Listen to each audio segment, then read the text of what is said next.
Just one more hour until reinforcements, aka me, arrive to save the day. But until then, keep your eyes on the highway and keep on trucking with Jimmy Mack on Road Gang Radio, y'all. I'm so excited for her to be here, but hey, Jimmy, I told you this place was haunted. It's haunted, man. The gremlins from the Kremlins, the friends from Hugo Chavez, managed to work their way into the situation and declare that today was Thursday. Fortunately, on the day after National Candy Corn Day, National Candy Corn Day was yesterday, by the way. There's a lot of Halloween candies and a lot of Halloween things that happen all over the place. Today is also because the final Friday of every October is Frankenstein Friday, celebration of all things Frankenstein. By the way, Benicio del Toro's Frankenstein is going to be released in short order. Can be seen on Netflix and at the big movie theater houses. We're excited about that as well. Welcome back to Road Gang Radio, guys. There's a couple of things out there in the known universe that you guys should be kind of following and keeping up with.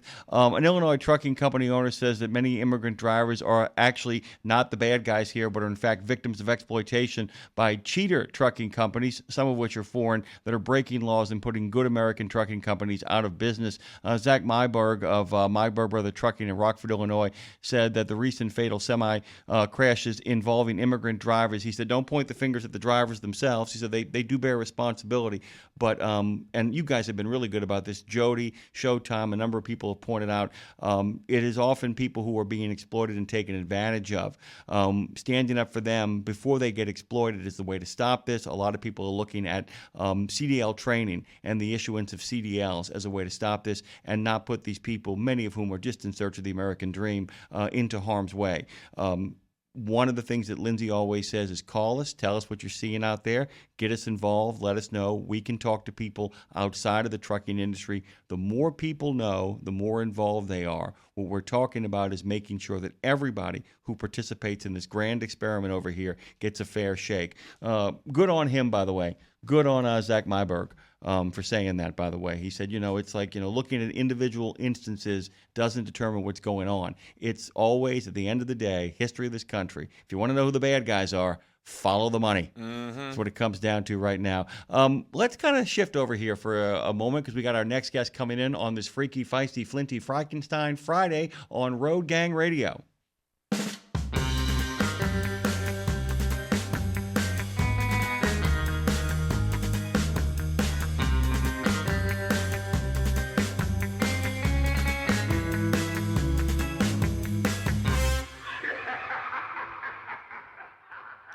Bonnie Quinn has been writing for a long time.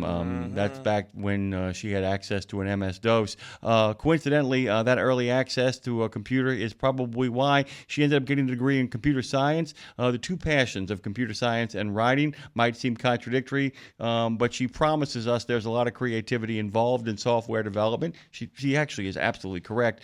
She has a fascination with systems is basically what she's looking at here, and sometimes how those systems come all unraveling and fall apart. It's contributed to the premise of what we're talking about today, how to survive camping. She combined that with love of folklore, something that Dre and I have here in spades, by the way, to create a world of monsters, rules, and someone just trying their best to do their job. And by the way, I'm going to ask her about one other thing before we actually get to the book we're talking about. How are the swimming lessons going? Well, they actually worked pretty well. I was able to get over my phobia of deep water. I can swim in the ocean now, and I feel a lot more confident. I am married because of swimming lessons. When I met my not yet wife at the time, what Claire had told me is spent a whole life kind of hanging on the side of a pool, Bonnie, and it just killed her inside. So before we even started dating, we joined a gym as friends together. She signed up for swimming lessons, and I went to every single one. Well, it turned out it was the beginning of her lifelong journey towards amazing health, because I think everybody is an athlete, even if that athleticness is simply camping and hiking. Everybody's got an affinity for some sort of physical activity. It turned out swimming was her bag, and it changed her life. So when I saw that, I just wanted to talk about it with you. She had a terrible phobia of the water. You have not quite lived, Bonnie, until you've seen a 31-year-old go down a water slide for the first time in their life. So it really is an amazing thing. Congratulations on that, by the way. Well, thank you. I was really happy. Like I said, I had a real bad phobia, and it was great to just kind of conquer that and get past it. One of the things about camping is that there are so many phobias kind of wrapped up that are out there in regards to, fear of spiders, fear of wide open spaces. I mean, you could just make a list of phobias that are kind of entailed in camping. But can you kind of talk just a little bit about the overall project and what kind of made you start it and what kind of got you into it? Yeah, I grew up camping with my family, and actually, I thought that for a long time that was the only vacation that existed. Like, I thought that when people said we're going on vacation, it meant they were going into, the Rockies for 2 weeks, and I was shocked to find out that, other places like Disney existed.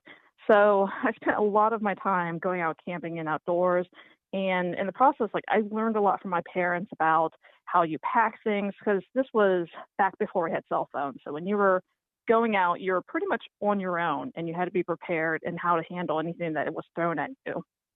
So that was kind of my childhood experience. And then I grew up and kind of fell out of camping for a little bit, and then started going again with a bunch of friends. And it's more of, okay, it's fancy camping. We roll up, we just unload everything out of the back of the car, we set up. We have our cars nearby, we have cell phones and everything, but it's still camping. You're still in the woods. And so at the time when I was camping with them, I was writing stories for the Reddit No Sleep subreddit. And what this is Reddit's kind of this website where you can post topics and people can respond. You can have discussions. And there's different subreddits for different themes that you can talk about. There's like ones about cats, there's ones about dogs, there's one about politics. And there was one for short form fiction where it was scary stories where everyone acted like these were actual stories that happened to you and you were telling other people about them. And I thought this was a really fun concept. So I started writing and posting. And I was just kind of looking for ideas. And I was at the campground with my friends, and I'm walking back to camp. And it was a windy day because we had a storm rolling in. And this pop-up tent just kind of comes like floating through the air, headed for me. And so I'm like hitting the ground so this tent doesn't land on me. And I'm thinking, like, did they not stake this down? Like, it's windy. It's a pop-up tent. What else is it going to do but blow off and, like, fly through the campground? So I got back to camp, and that just gave me this idea to write a story about camping, specifically someone who is really just tired of people making silly mistakes, whether that's not staking down a tent or not putting up like drainage ditches properly, or, interacting with a monster in the incorrect way. And oh no, now you're dismembered. And so that started the first post. And then I was like, okay, one and done. But people really just kind of resonated with Kate. And so I wrote another and another. And then 4 books later, here we are. It's interesting too because you come from a subgenre of writing of people who found a way to get back to your passion for writing, to do it for fun, and then the idea of simply keeping up with it on a regular basis allowed you to get your craft up to speed again finally, because we all know the only way you become a good writer is if you write every day. There are things that people can come back to and be great at in the blink of an eye. Natural athletes are like that. But even the best of writers need to get their chops in, and people never have time, or they claim not to have time until they make it and find it. And it seems like Reddit was the place where you found your voice, and then it became something much bigger and better. And by the way, we've had David Cummings on the show from the No Sleep podcast as well, and there's a lot of other people we've had who I guess what I'd call the tradition of scaring people on the internet is now becoming, has gone on long enough to become kind of a time-honored tradition, has it not? Yeah, that's so interesting. I know, David. Yeah, it's been really fascinating to see just how much has come out of the internet, especially in terms of scary fiction. I'm really happy to be part of that. I feel very fortunate. Yeah, and by the way, the book is wonderful, guys. I can't tell you, The Lady in Chains, which is the book in the series that we're talking about, is the latest one. Okay, you can't give away a lot here. We got to play some really kind of interesting games in regards to what we can and can't talk about, because what we're not going to do is give this away to anybody. But give people kind of the setup and the premise for this particular edition. Yeah, so The Lady in Chains. All right, so well, the first book is obviously How to Survive Camping, and that kind of sets the scene and establishes the stakes with Kate trying to maintain control of the campground. The Lady in Chains, which will come out in April, is kind of a continuation of that. And I like to think of it as the mother book because it's very much about her mother and her relationship with her mother and her mother's history and relationship to the land and kind of all of these issues that her mother dealt with when she was an adult coming back to her. And now that she's an adult, it's her problem to deal with. Yeah, and guys, by the way, there are a number of books in this series. How to Survive Camping: The Man with No Shadow I'm trying to get through all of them now because I read out of order. I got the early copy edition, and I hadn't read them before. And then I read that. I'm like, wait a minute, oh my God! I got into it. I'm like, there's a lot more kind of information to read. So I also wanted you to kind of talk about this as well. The idea of building a world, of world building, and creating the world and keeping its consistencies while allowing each one of the books to be incredibly different and open up a new avenue or a new venture, while at the same time living beyond just style as part of the same sort of universe, as it were. Yeah, that was a really interesting problem because especially when I was writing them for No Sleep, I was posting about every 5 days and I was kind of writing as I went. And so I was having to keep like all these different plot lines straight. And I'll be honest, I've never really been a very organized person. I'm not really a planner.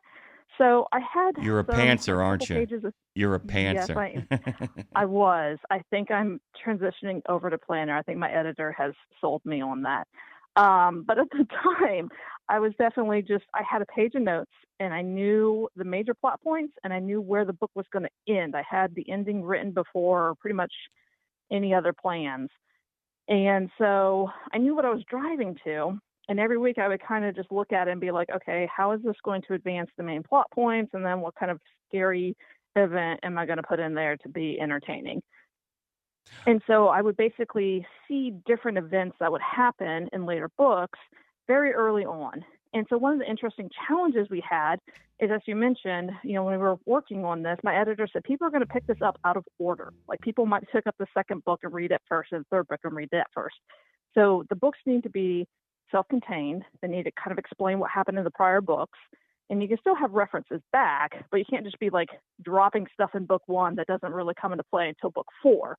So we've had to kind of shuffle things around a lot to make sure that each book is very kind of self-contained and everything kind of wraps up and leads into each other.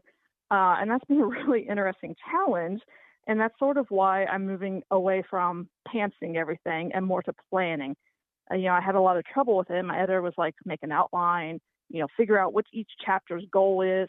And I started doing this. I think I'm really sold on the process. It actually makes things easier. Imagine that. Oh, I know. And I got to tell you, I've been driving everybody in this office crazy because for many years on this show, on the weekend edition of this show, we did a thing with our drivers where we'd ask them to tell us scary places. And we had this fictional character named Snake Pontchartrain who would go to the places you wouldn't want to go unless you were with him. And so we went back to kind of try to put the whole thing together.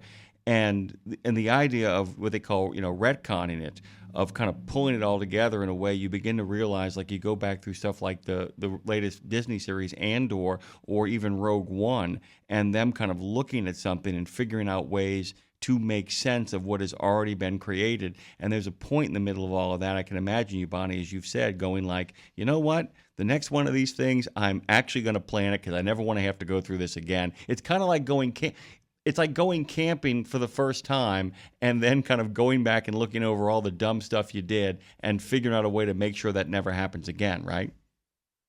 Yep, exactly. Now, since you're a childhood camper, this I actually want to kind of talk about you as a person. Since you're a childhood camper, camping has become a metaphor for so much more. And when you kind of couple that with your background in computer science, you've done a pretty good job analyzing yourself here in regards to how you kind of think of the world. For you, it seems like that camp spaces are these kind of liminal spaces where memory exists, which means memory is both melancholic and nostalgic, joyful and very sad. Can you talk about what camping spaces mean to you, both in the real world and as a fictional device? Yeah, I think for me in the real world, like I said, it is very tightly coupled to my childhood. Some of my best memories with my family are just being out in the woods and seeing these incredible things that you don't normally see, just herds of elk, storms over the mountains, the view from the mountains themselves. I mean, these are all just very vivid things that you just don't encounter unless you leave civilization and you go out into the wilds. And so for me, when I go camping, there's a lot of nostalgia there. There's a lot of, it feels like coming home, like, kind of being wrapped in a warm blanket because I do have all of those memories and everything. But I think there's also kind of this edge of you really are going into the unknown. Like, with our comfortable lives and our warm houses and everything, we don't have a lot of like sense of going into something where we don't know what's going to happen and what's out there because everything's, we live in civilization. And so, but when you go out into the woods, you don't know what you're going to find. You don't know what's going to happen.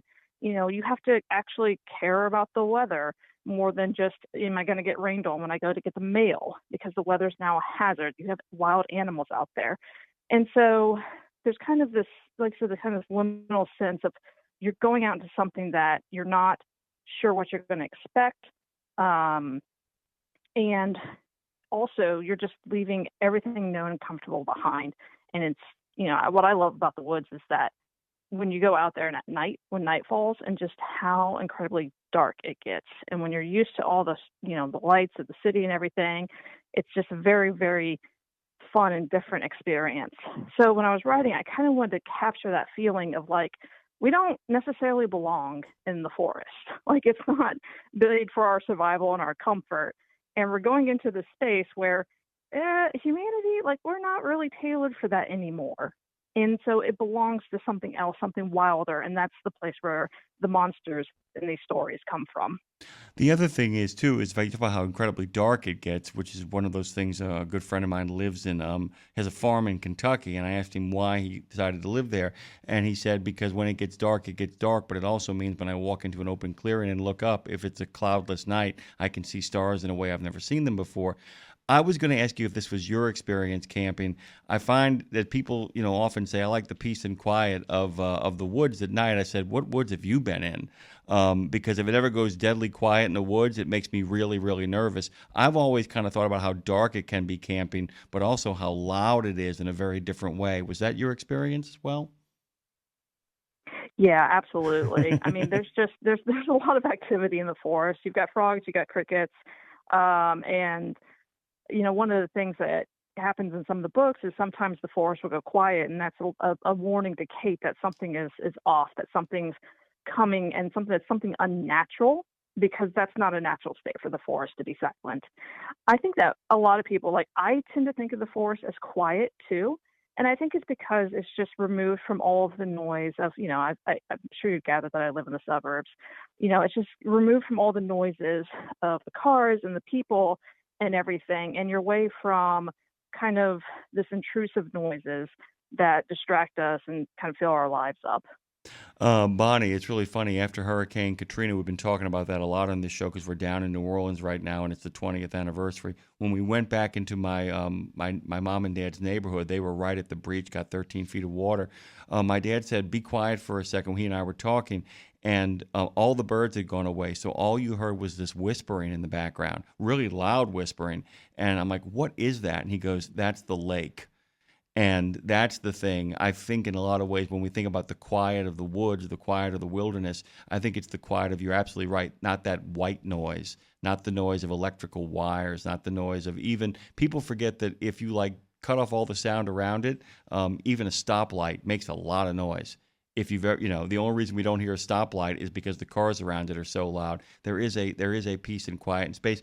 Bonnie Quinn joins us, by the way, this morning here on Road Gang Radio. I did want to make some time here, and I find it particularly moving. You actually asked to make mention of this. We have a lot of truck drivers out there. Many of them are commenting on the thread right now. But I wanted you to tell them your own personal connection to truck driving. I think it's really powerful and moving.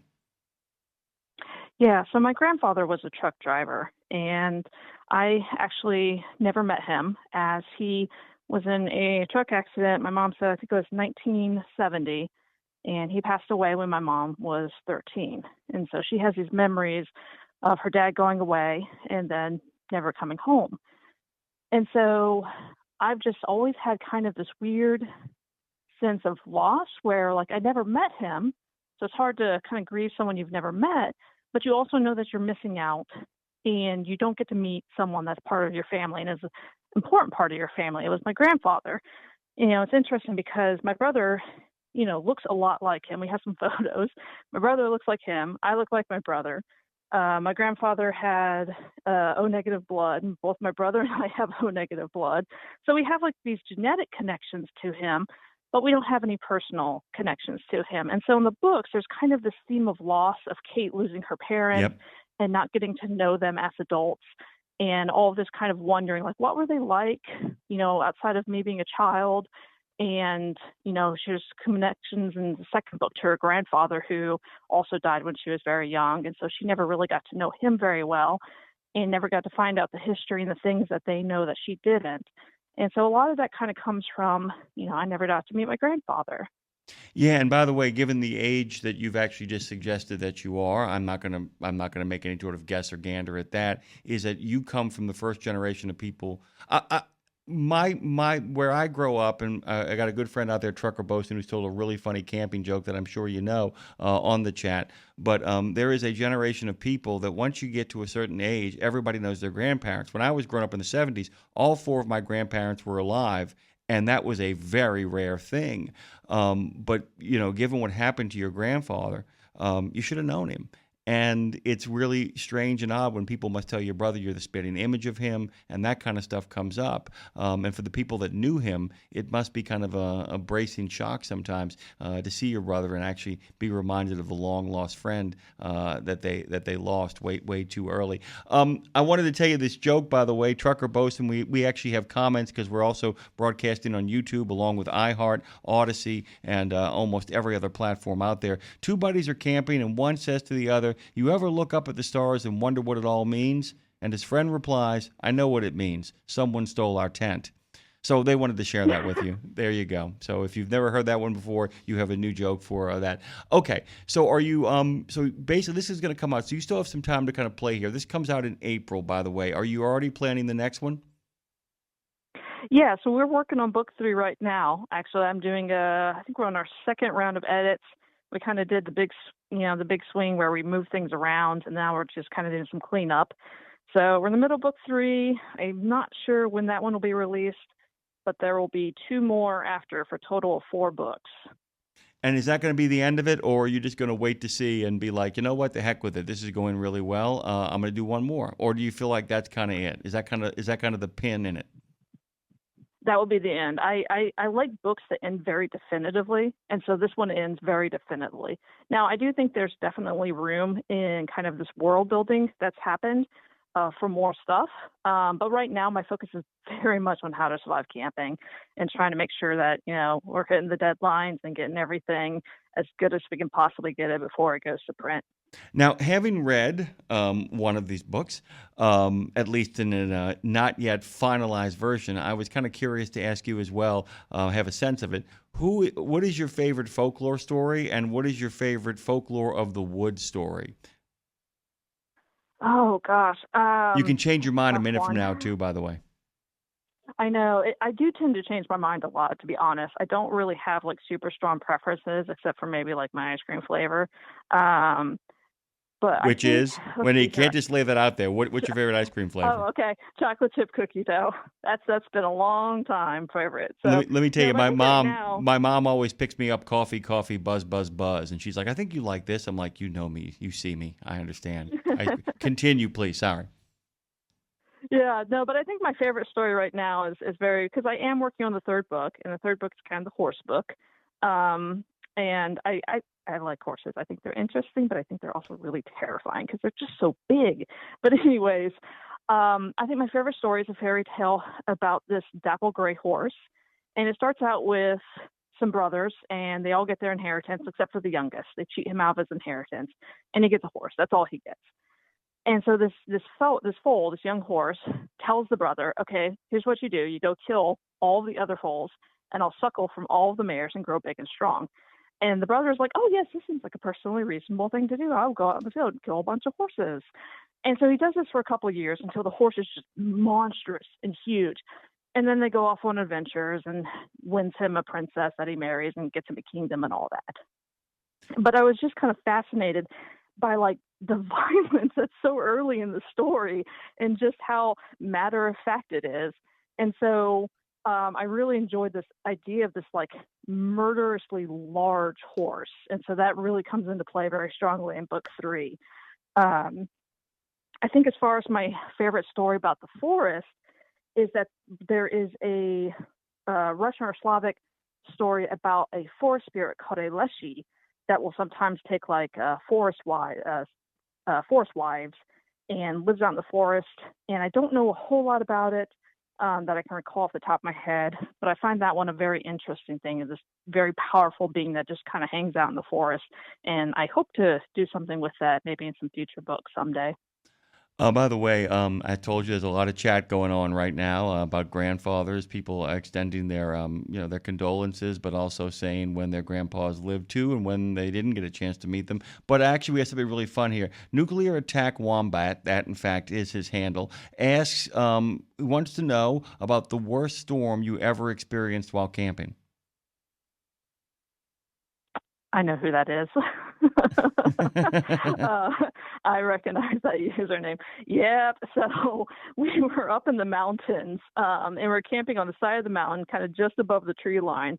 And yeah, we got a massive storm that came through, and I think it produced tornadoes in the area, which we found out later once we got back to civilization. But that night, the wind was so strong that it pulled the tent stakes out of the ground. And so my mother put my brother in one corner of the tent and myself in another corner of the tent to basically weigh it down. And then she went out with my dad, like, well, the kids are weighing the tent down here, so hoping they're heavy enough, and found rocks to like weigh the tent stakes down so that it wouldn't blow off the mountain. And I remember in the middle of all this, I'm pretty little, I'm like, I gotta use the bathroom, Mom. So she went out and was like, well, I'll go with you. And she was just holding on to the back of my jacket the whole time so that I wouldn't get blown off the mountain by this incredible storm. Moms are the best. By the way, my mom makes a barbecue beef brisket every Halloween because she used to have the Halloween party. She still makes it every Halloween. She started making it earlier this week and then shipped it off to like 4 different parties as of yesterday so they could thaw it out and actually have it for all their friends. You've not seen nothing like the mighty Bonnie Quinn. Go to bonniequinn.com, by the way. You can find all the How to Survive campings, including the one we are talking about this morning. We are thrilled to have you here, Bonnie. You're welcome back anytime. The Lady in Chains is the latest one, but all of them are available over there. Go check out that great website. Thank you, Bonnie. Happy Halloween to you.